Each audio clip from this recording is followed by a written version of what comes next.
intu ay maanta caawa u joogaan dhinaca iyo xajka haddaba daawadayaal inta aan tegin ee doonaysa inay soonto qaarkeen waxay soomeen 10 maalmood qaarna dee waxay sugayaan maalinta arbacada ah bishu markay tahay 9ka in ay soomaan soonkaasi oo ah soon aad u qiimo badan intii soonta intii xajka aad waaba aad laakiin inta kale bal insha Allah ta'ala isku dayaan inay soonkaasi maalintaas ay gutaan haddaysan awoodi karin 10 maalmood wariyaheena magaalada Jidda ee wadanka Sacuudi Arabiya ayaa warbixin faahfaahsan inoo haya Cabdulqaadir Qays aan ka wareejiyo stuudiyaha telefishinka Somali Cable ee magaalada Jidda oo uu inoo joogo Cabdulqaadir Qays labbayk allahumma labbayk labbayk la sharika lak labbayk innal hamda wan ni'mata lak wal mulk la sharika lak labbayk allahumma labbayk labbayk la sharika lak labbayk innal hamda wan ni'mata lak wal mulk لا شريك لك aad iyo aad ayaad u mahadsan tahay saaxiib xasan sheekh axmed cadde daawadayaashana qiimaha iyo qadarinta naga mudo meel walba joogtaan halkani waa tv-ga caalamiga Somali Cable studios magaalada Jidda dalka boqortooyada Sacuudi Arabiya daawadayaal waxaan idiin soo gudbinaynaa wararkii ugu dambeeyay xujayada muslimiinta iyadoo sanadan 2015 doonayay inay gutaan xajka hadii uu Rabbi raali ka noqdo waxaan dul maraynaa waxyaabaha ugu waaweyn ee xujayadaasi inta ilaa iminka soo gaartay dalkan iyo waliba inta ku sugan deegaanka Mina oo iyagu halkaasi si toos ah maasha uga bilaabi doona maalinimada 8 bisha daawadayaal ilaa hadda magaalada Mina waxaa gaaray xujay ka badan 1 milyan kuwaas oo iyagu ku sugan magaalada Mina iyadoona inta kale ay ku sugan yihiin deegaanada barakeysan sida Maka iyo meelo kale kuwaas oo si toos ah iyaguna uga soo boqoli doona halkaasi una gaari doona deegaanka Mina oo iyadu ah goobta sida rasmiga ay kaga bilaabi doonaan acmaashooda marka ay soo maraan dawaafka koowaad xujayadaasi ka badan 3 milyan waxaa ka mid ah xujay Soomaaliyeed oo gaaraysa 7600 xujaya kuwaas oo iyagu sanadan ka mid noqon doona milaayiinta muslimiinta iyagu gudan doona xajka 7600 xujayadaasi ayaa iminka waxay isugu soo aruureen deegaanada barakeysan gaar ahaan deegaanka Makkatul Mukarrama halkaas oo loogu diyaariyay goobo ay ka degaan isla markaana ay ku sugnaan doonaan ilaa ay waqtiga si toos ah uga bilaaban doonto inay u wareegaan deegaanka Mina oo la filayo in habeen dambe si toos ah halkaasi ay uga dhaqaaqaan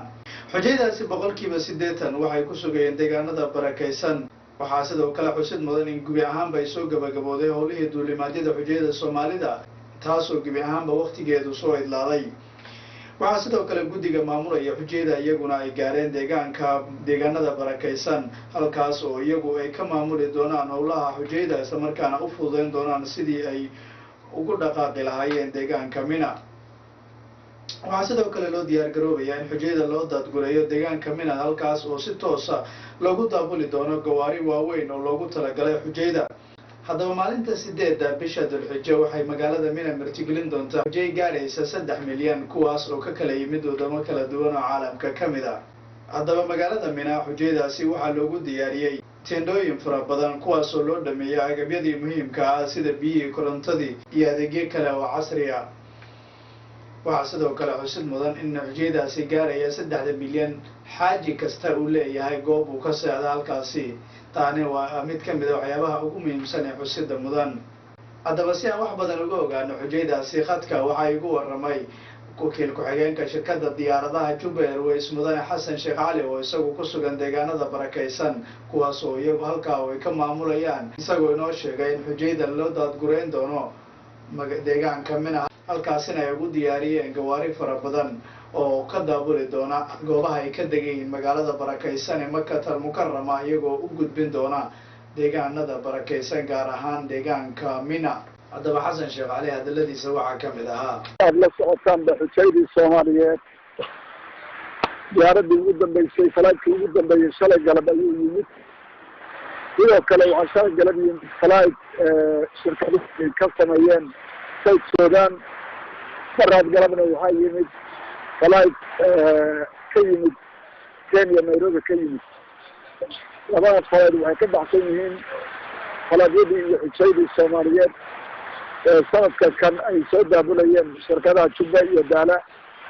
dhammaan marka xalay ayaanu soo gabagabaynay xujaydii haddana waxaan joognaa dhammaan xujaydii shaqaalihii dawladda soomaaliyeed dhammaan iyo wixii shaqada lug lahaa oo dhan waxaan joognaa magaalada maka caawa iyo habeen dambe waxaa lagu jiraa tabaabashadii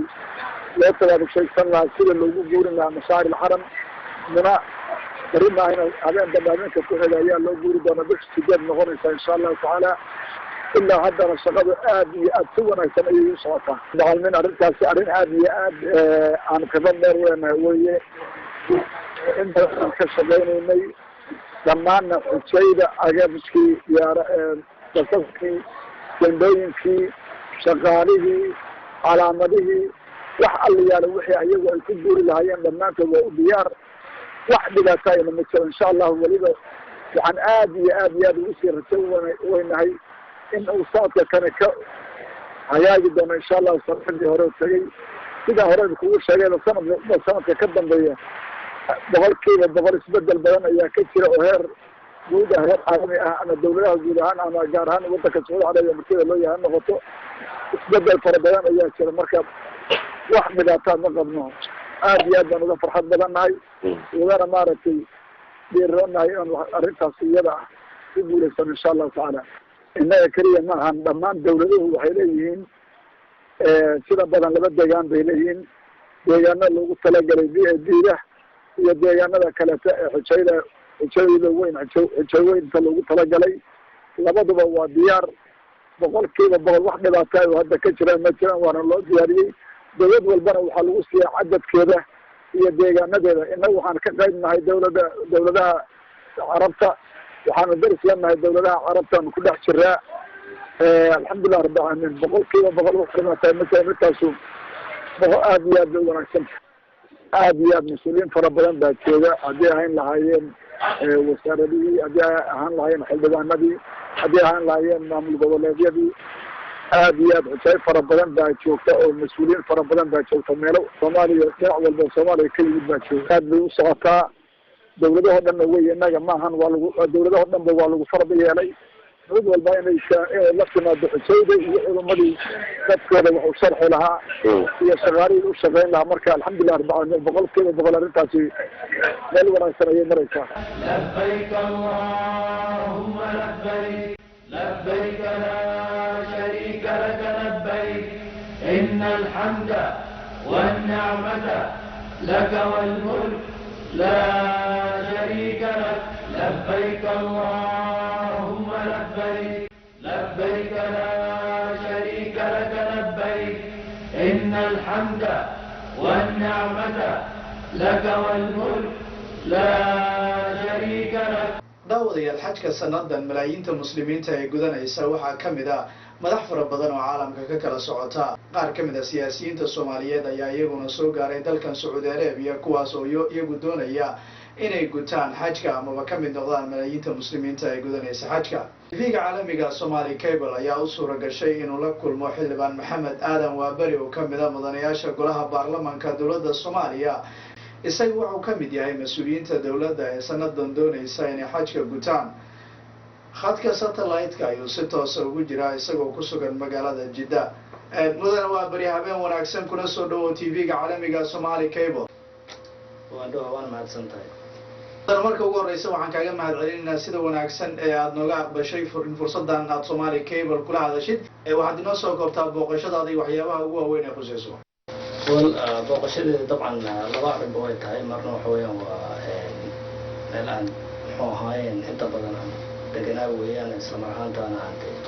ta labaadna dee waqtiga xajka imika la joogaayo dee xajka iyo arrimahaasi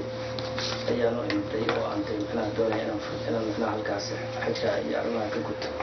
marka ma jiraan mas-uuliyiin ka tirsan dawladda oo kugu weheliya safarkaaga amaba ka mid noqonaya malaayiinta muslimiinta ee sanadan doonaysa xajka inay gutaan haddii uu rabbi raalli ka noqdo way jiraan mas-uuliyiin fara badan oo dee halkan xajka u timiday hadday ahaan lahayd xubna baarlamaanka iyo golaha wasiirada intaba way joogaan hadda markaad ka soo laabataan xajka haddii uu rabbi qadaro ma qorsheynaysaan inaad la kulantaan jaaliyadda Soomaaliyeed ee guud ahaan ku nool dalkan Sacuudiga dabcan arrimaha noocaasi way jirtaa laakiin waxay ku xiran tahay hadba safaaradda halkan joogtaa sida ay dee muxuu ahaayeen ay u samayso barnaamijkaas ay u diyaariso siday dee isu qaabilsiin lahayd mas-uuliyiinta dalka ka socda iyo jaaliyadda halkaa degan. mudane haddaan wax yar jalleecno siyaasadda dalka iyo dhibaatooyinka ka jira mar walba dadka dhagaha shacabka waxay maqlaan amaba kusoo dhaca baarlamaan baa is haysta baarlamaan baa mooshin keenay bal ummadda muu sheegi kartaa sirta ku jirta mooshinka mudane? wallahi sirta ku tuugan waxa weeye horta waa la xisaabtan markay daliil timaado oo dee muxuu ahaayeen golaha fulinta ay ka gaabshaan wixii loogu talagalay inay qabtaan ama run ahaantii ay baalmaraan sharciyada qaarkood dee taasaa dhalisa horta wax la yidhaahdo mooshinkuna waxa weeyaan dee maxaad qabatay wey maahan iyo dee maxaad u qaban weyday waa su-aasha meesha taalla waa saa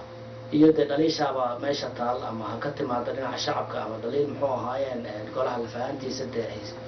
ay soo heleen oo day ogaadeen in micnaha sharcigii la baalmaray arrimahaasaa sababaya horta dee si kale ku duwan meesha ma jirto laakiinse dee dadku si kale u akristaan arrinkaa waxaase kale meesha ku jira waxa weeyaan shaqada ugu muhiimsane baarlamaanka uu qabto waxa weeyaan waa la xisaabtanka waa mooshinka waa u yeeridda muxuu ahaayeen golaha fulinta wax in laga weydiiyo war maxaad qabateen shacabkiibaa inagina soo wakiishooda sugaya marka inagana shacabkii baan matalinaa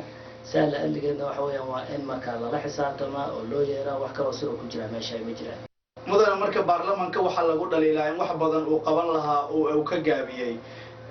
adigu taa ma la qabtaa haddii aad la qabinse maxaad ku caddayn kartaa in baarlamanka waxqabadkiisu uu hadafkii looga baahnaa u gaarsiiyey? run ahaantii baarlamaanka howlo aad u fara badan ayuu qabtay sharciyo fara badan oo la ansixiyey baa jira sharciyo badan oo muxuu ahaayeen ilaa imanka gacanta lagu haya ayaa jira iyadoo weliba khaasatan baarlamaanka uusan haysan facilitigii uu ku wada shaqayn lahaay oo dhan hadday noqon lahayd xaggii amniga hadday noqon lahayd xaggii muxuu ahaayeen dhaqaalaha hadday noqon lahayd xaggii muxuu ahaayeen maadaama de muxuu ahaayeen wadankii waxyaaba fara badan ay ka maqan yihiin oo de wadankii uu yahay waddan dagaal kasoo kabanaya waxa weeyaan way adag tahay in micnaha baarlamaanka wax walba laakiin shaqooyin aad u fara badan oo muhiima oo ay ka mid yihiin sharciyadii muxuu ahaayeen garsoorka kii muxuu ahaayeen maamulada lagu dhisay gobolada iyo degmooyinka oo ay ka mid yihiin kii muxuu ahaayeen auditka oo ay ka mid yihiin sharciyadii muxuu ahaayeen doorashada kaasoo muxuu ahaayeen intaasoo dhan waa la ansixiyey intaasoo dhanna waxay gacantooda ku jirtaa iminka muxuu ahaayeen golaha fulinta micnaha sida dee loo ay u dabaqi lahaayeen sharciyadaas iyo dhammaan muxuu ahaayeen waxaas la qabto ay tiri. mudane maxaa hirgelin waaya qorshihii hiigsiga sanada 2016 mise la dhihi karaa dawladdu maysan isku mashquulin in qorshahaasi uu hirgalo? well horta dee qorshahaasi inuu fashilmay way jirtaa dabcan eedeynta hadda taalana waxa weeyaan dhankee bay ka fashilantay wey taasina waa muhiim oo dabcan in ummadda soomaaliyeed ama shacabka soomaaliyeed in su-aashooda ay muxuu ahaaye ay noqoto maxay u fuli weyday maxay u dhici weyday waa runo waxay u dhici weyday dee maxaa dhinaaday xaggee wax ka dhinaaday ma golaha fulintii xaggoodii ka muxuu ahaaye ka dhinaadeen oo dee dhamaystirkii laga doonayay ay qaban waayey iyo hawlihii laga doonayay inay qabtaan ma dhinacii baarlamaankii ka muxuu ahaaye ka dhici weyday oo dee muxuu ahaaye iyagii baa ka gaabshay dabcan anigu marka aan xagga baarlamaanka ka hadlayo waxa weeyaan dhowr sharci oo meesha u muhiim ahaa in micnaha barnaamijkaasi higsiga 2016 golaha baarlamaanka uu soo ansixiyey muxuu ahaayeen waxaa ka mid ahaa muxuu ahaa guddigii loo saaray dastuurka iyo sharciyadoodii talabaad muxuu ahaayeen xeerkii doorashooyinka oo isna lasoo ansixiyey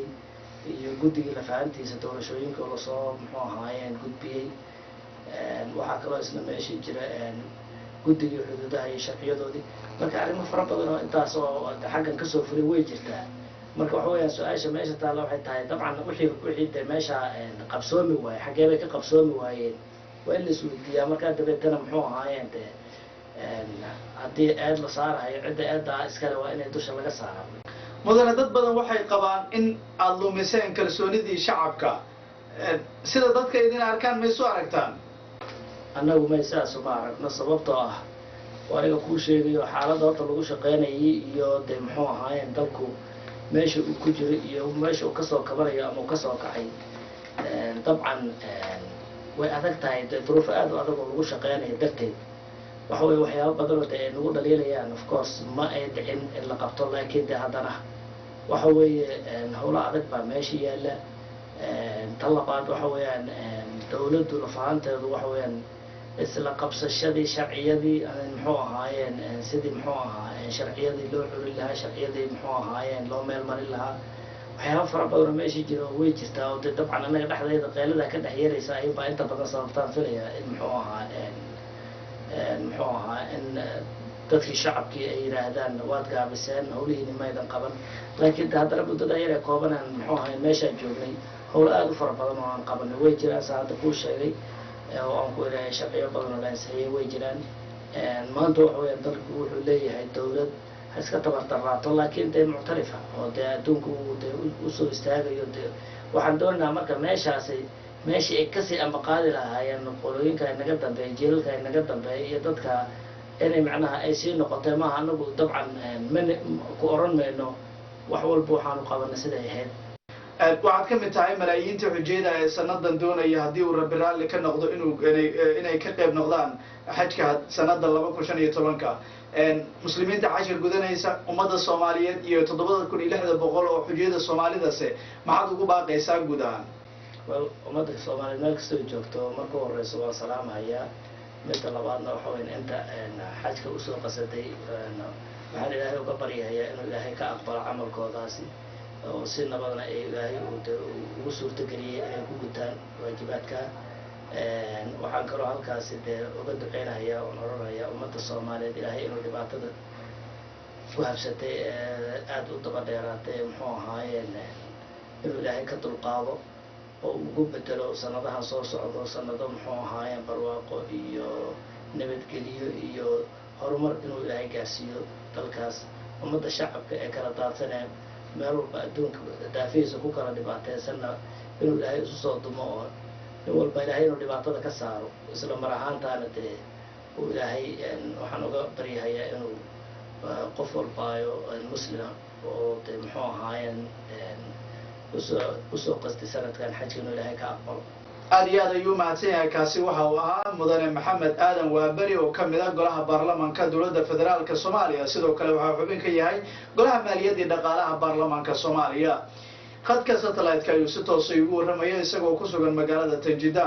intaana waxaa naga eg xubinteenii markan dib aan idinkugu celiyo waryaheena xasan sheekh axmed cadde oo inu halkaa inooga sii wada qeybaha kale ee barnaamijka nooga haray xasan adiga le